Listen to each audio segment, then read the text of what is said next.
Israel থেকে আসা হুমকি এখনও বিদ্যমান রয়েছে বলে জানিয়েছেন ইরানের সেনাবাহিনী প্রধান আমির হাতামি। বার্তা সংস্থা রয়টার্সের খবরে বলা হয়েছে, দেশটির রাষ্ট্রীয় গণমাধ্যম জানিয়েছে রবিবার এক বিবৃতিতে এমনটাই দাবি করেছেন সেনাপ্রধান।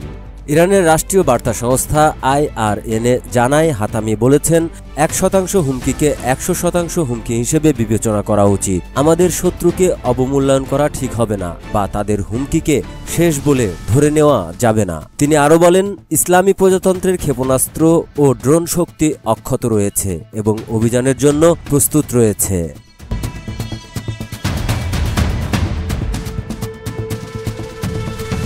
গত মাসে ইসরায়েলের প্রতিরক্ষামন্ত্রী ইসরায়েল কাটজ সতর্ক করেছিলেন যে যদি তাদের হুমকি দেওয়া হয় তবে ইসরায়েল আবার ইরানে হামলা চালাবে। গত জুন মাসে ইসরায়েল এবং যুক্তরাষ্ট্র একত্রে ইরানে পারমাণবিক স্থাপনাগুলোর উপর হামলা চালায়। তথাকথিত 12 দিনের যুদ্ধে একাধিক ক্ষেপণাস্ত্র ও ড্রোন হামলার মাধ্যমে ইসরায়েলের বিরুদ্ধে পাল্টা জবাব দেন তেহরান।